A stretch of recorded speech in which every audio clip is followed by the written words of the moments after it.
This is about, we are now, my topic is about international law, especially the India on international law. Now, the problem here is most of the law is the international law is invisible zone because they would have studied international law for examination purpose and they would have forgotten long back. Unless and until they are teachers, sometimes if teachers are there, they prepare and go. That's all. Even there, they can find only the iceberg. It is the tip of the iceberg. It's not the whole idea about international law.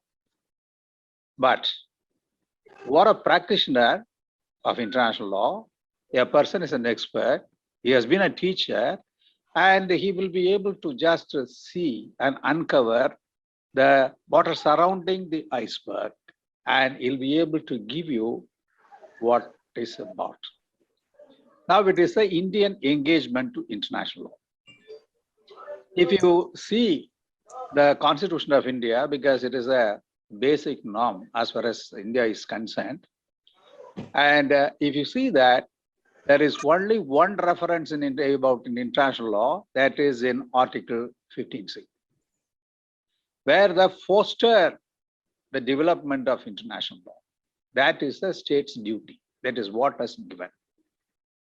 Then another provision, if you say that, even in the union list, it is about the treaty making. And the treaty making can happen not necessarily on the basis of the consent between the parties, but also in the legislative clause, that those, you can make legislation on the basis of an agreement, where agreement as well as the resolutions passed by the UN, that provision is very much there. So now, when we talk about the international law, it is India on international law, and I want to just discuss in three important areas.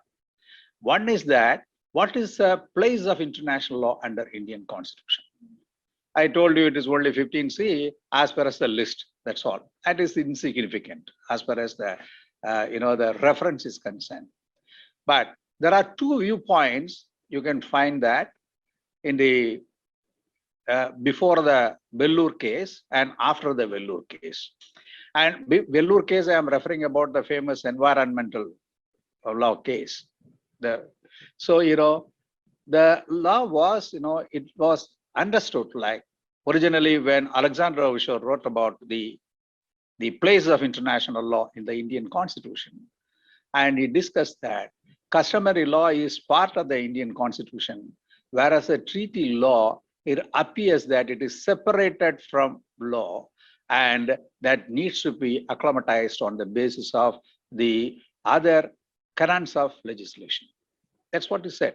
That means, partly it is addressed, partly it is not addressed. And a similar thing, that continued with even Justice Krishnayya's judgment in the Cochin Bank case, where he said that international law is, in fact, it is not be directly applied in India, unless and until a legislation is made to that effect. But this has completely changed over the years by the Supreme Court. The understanding was different. One was the Crampon case, and the second was now finally, I said, now the Vellore case. In these two cases, they made it very clear that international law become part of the law. When it become part of the law, a serious difficulty is that, and the judges in the Supreme Court, they try to find out the customary aspect of international law. In my opinion, they don't have the wherewithal to do that. But they have done that. They have done in certain places. It was very good in human rights and environment, and certain other areas, I feel that it was in fact usurpation of executive or the legislative power.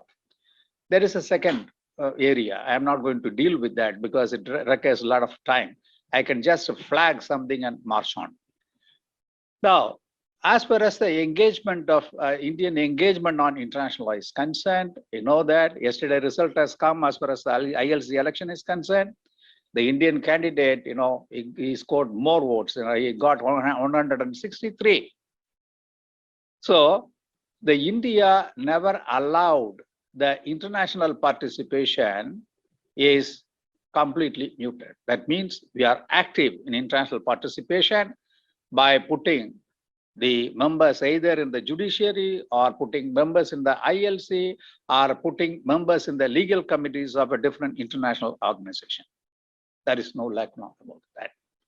But only problem is the policy issues that will percolate into a decisional direction that should be given to the negotiator that is not effectively happening in India. Because the international law, some negotiation if goes there, and it is a nodal ministry according to the allocation of subjects, the nodal ministry has to frame the policy. It has to go to the cabinet level and it's got approved.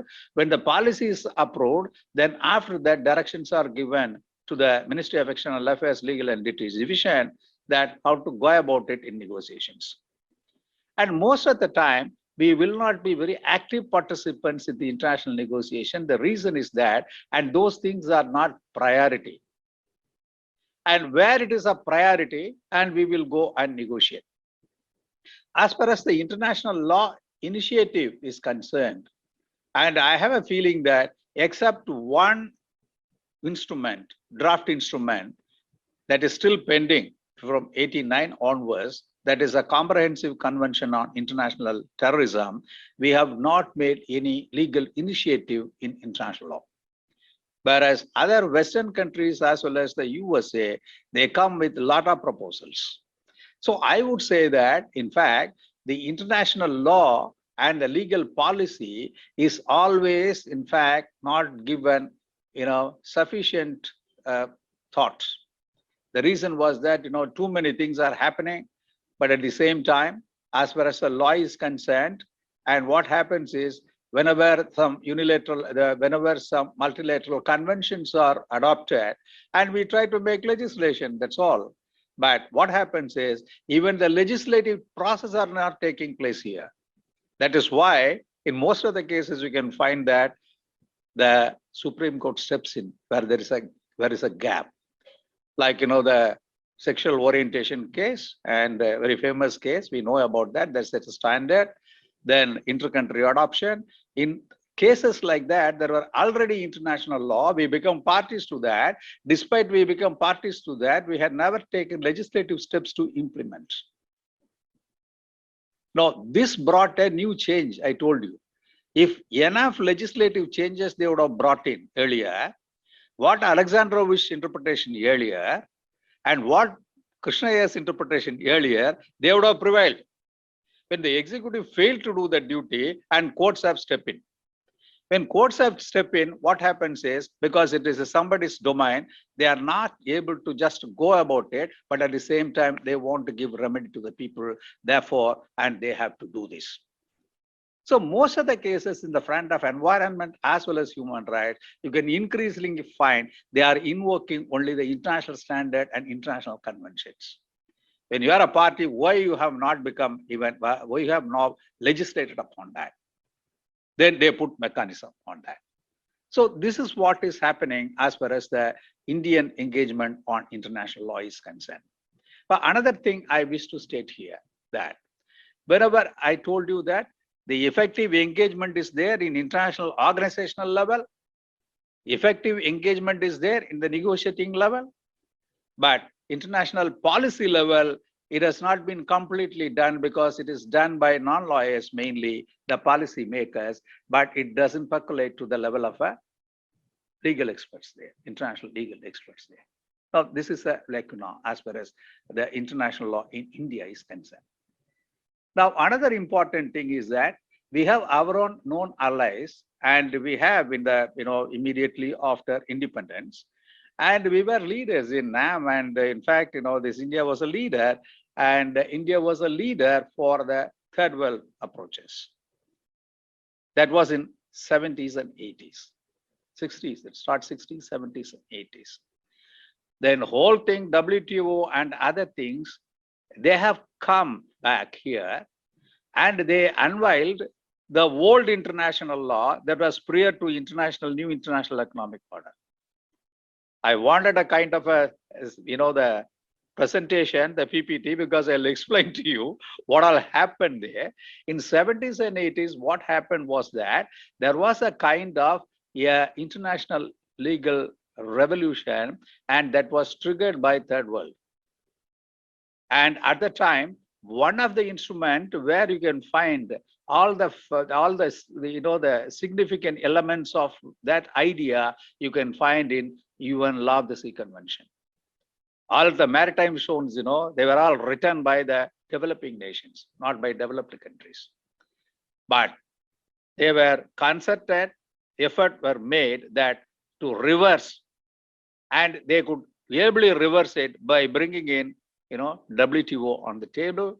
When they put WTO on the table, whatever that you gained in the process earlier, that the trade preference, then most favored nation clause, then always you give some push to the developing countries on concessional terms, and these were all the part of international dialogue then in 70s and 80s, and which are all completely swept off.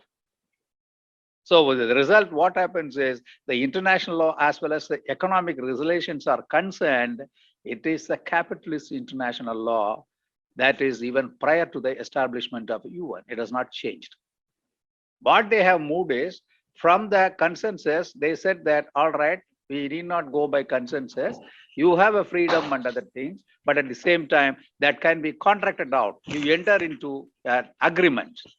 In all the agreements, if you wanted to have a concession, then your developed partners are not ready to do that. So with the result, there was a very big tent that happened there. And if India was ever be a leader in those times in NAM and other times, group of 77, and it would have been a different picture altogether. But India has taken a different decision, a policy decision, that when you're opening up, you cannot go all the way to NAM and other things. So when you just unveiled opening up and you have the receding tide, there's a high tide, then receding, then you joined with the receding tide. This is what has happened. This is about Indian engagement in international law. And as I told you earlier that the ILC or ICJ or International Tribunal Law of the Sea, in all the places you can find Indians as judges. We compete vigorously and we will get them seated there. So this is my, the brief presentation on Indian engagement on international law. And I wish to answer any question at the end of the session or any time it is asked for. And I thank for the organizers for giving me opportunity.